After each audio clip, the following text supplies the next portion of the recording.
The frost cracked under her boots like 1,000 tiny bones. Each step was a violation of the morning's brittle silence. The air was sharp with the smell of old hay and damp wood, a scent that felt like a forgotten corner of the world. And the wind, it didn't blow, it whispered. A low, mournful sound through the gaps in the stable, a breath through the teeth of an empty place. What do you do when the only thing left of someone you loved is a horse they left behind? The question wasn't a thought. It was the frost, the silence, the hollow ache in her own chest. It was the reason her hands were shoved deep in her pockets, cold and useless. The inheritance wasn't a gift. It was a ghost, waiting for her in the last stall. She saw the mare first as a dark shape against the darker wood, a statue carved from shadow and stillness. Then the details bled into focus. The proud arch of a neck that refused to bow, the powerful sweep of a shoulder, the kind bred to jump clouds, and the eye, one deep liquid brown eye watching her. The other side of the mare's face was a story she couldn't yet read, a landscape of twisted hairless skin, a map of some terrible fire. The ear on that side was a melted stub of cartilage. This was not a horse. This was a monument to pain. The woman, Elara, didn't move closer. She just stood in the aisle, her own breath a pale ghost in the cold air. She'd known about the burns, of course. Her aunt's lawyer had been very clear, his words clinical and dry. Extensive scar tissue on the right side of the face, a result of the barn fire. He'd made it sound like a detail of a used car.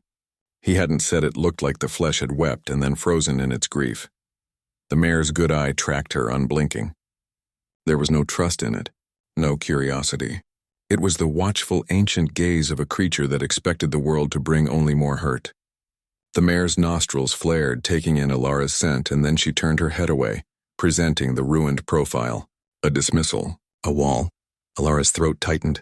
She had come here out of duty, a grim obligation to a kind aunt who had loved this animal more than anything. She hadn't come to connect. Connection required a heart that wasn't already packed in ash. Her own loss was too fresh, a raw, open wound that this desolate place and this broken creature only seemed to salt. But duty was a stubborn thing. The next morning, she came back with a feed bucket. The sound of the grain hitting the plastic was unnaturally loud. The mare didn't startle. She didn't move. She just stood in the far corner of her stall, her back to the door, a deliberate turning away. "Suit yourself," Elara whispered, her voice raspy from disuse. She left the bucket just inside the door and retreated. The day after that, she didn't speak. She just cleaned the stall around the horse, the pitchfork scraping against the concrete. She moved slowly, predictably, a portrait of quiet industry. She could feel the mare's eye on her, a physical weight. She kept her own gaze down on her work. She wasn't trying to win her over. She was just there, a presence, a quiet one, the way she wished people would be for her. A week passed in this silent, frigid dance. Elara would arrive with the dawn. She would muck. She would fill the water. She would leave fresh hay. The mare would ignore the food until Elara was well away. Then she would eat, always keeping her burned side toward the door, a fortress wall. The breakthrough, when it came, was so small it was almost nothing. Elara was leaning against the stall door, not really looking in, just staring at her own hands. They were chapped and red from the cold. She was thinking of nothing and everything, of the silence of her apartment, of the hollow echo of her own footsteps there. She was so lost in it she didn't notice the shift in the air behind her. A soft, warm puff of breath misted the air beside her cheek. Elara froze. She didn't turn, didn't breathe. She heard the quiet rustle of straw, the faint creak of a heavy weight shifting, then the softest sound, the whisper of velvet. The very tip of the mare's muzzle on the unscarred side brushed against the sleeve of her coat. It was a ghost of a touch, an investigation. Elara's heart hammered against her ribs, a wild, caged thing. She stayed perfectly still, a statue in the cold morning. The mare sniffed her sleeve, a long, deep inhale taking in the scent of wool, of winter, of her. Then, just as quietly, the warmth withdrew. When Elara finally dared to turn her head, the mare was back in her corner, her face averted. But her ears were pricked forward, not pinned, not defensive, listening. Something in the frozen ground of Elara's chest gave way, just a crack. The next day she brought an apple. She held it flat on her palm, her arm extended through the bars of the stall door. She expected the mare to snatch it and retreat, but she didn't. The mare approached with a slow, deliberate dignity. She lowered her head and took the apple with a surprising gentleness, her lips brushing Alara's palm. It was not the grab of a fearful animal. It was an acceptance, a treaty, and when the apple was gone, the mare did not leave. She stood there, her head now low, her good eye soft. She released a long, shuddering sigh, a breath that seemed to come from the very depths of her. It was a sound of utter exhaustion, the sigh of a soldier finally laying down a sword too heavy to carry any longer. Alara understood that sigh. She felt it in her own bones. She didn't know why, but when she turned to leave, her chores done for the day, she heard the soft tread of hooves behind her. She stopped at the gate to the paddock.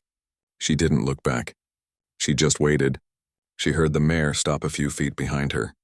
Waiting, too. Two broken creatures standing in the cold, not touching, not speaking, but for the first time no longer alone. The silence between them was no longer empty.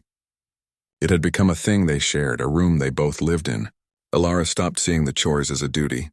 They were a rhythm. The scrape of the fork, the crunch of grain, the steady rush of water from the hose. The mare, who she had started calling Ember in the quiet of her own mind, began to wait for her. Not eagerly, not with a whinny, but with a certain settled patience. Her good ear would swivel forward at the sound of Alara's truck, a small seismic shift in the universe of their routine.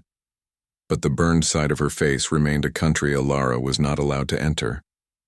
A brush near it would make the mare's skin twitch violently, a phantom pain from a fire long extinguished. She would fling her head up, the white of her good eye showing, and retreat to her corner, the wall slamming down again. The scars were more than skin deep. They were a cage. Alara found herself talking. It started as simple narration. Cold again today.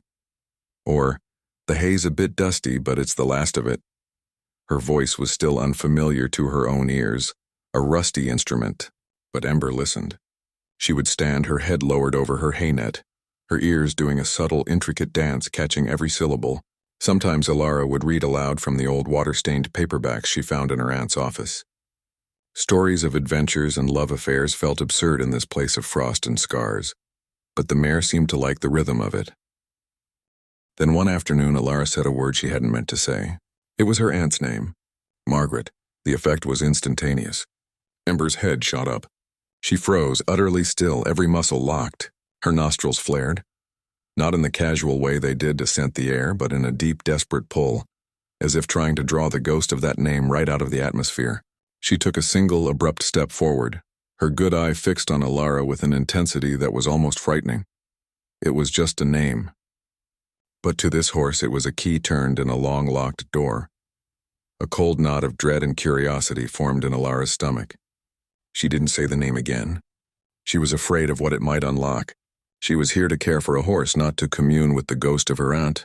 Her own grief was a private, feral thing she kept muzzled. She didn't want to share it with this animal. She didn't want to know that Ember's grief was a mirror of her own.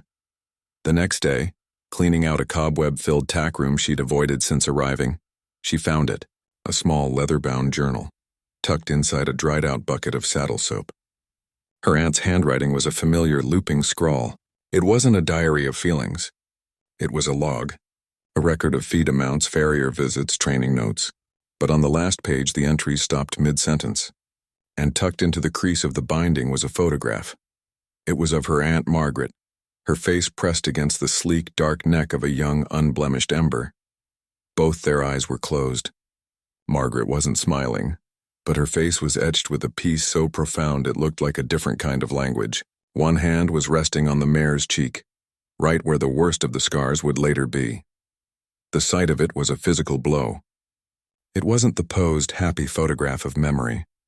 It was a stolen moment of pure, unguarded love, the love that had been in this barn, the love that had been lost, the love that Alara had been too wrapped in her own pain to ever see or acknowledge. She sank onto an old crate, the photograph trembling in her hand.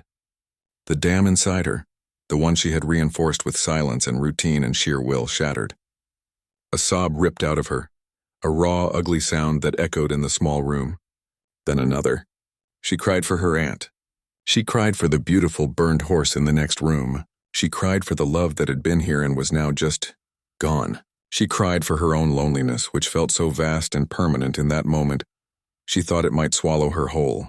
She folded over, the journal slipping from her lap, her entire body shaking with the force of a storm she'd been holding back for years.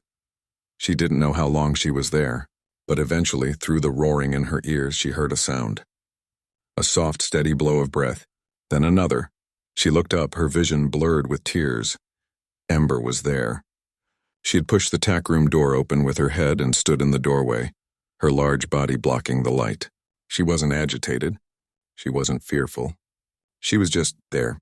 Her ears were pricked forward, her gaze soft. She took a slow step into the small room, then another, until she was standing over Alara.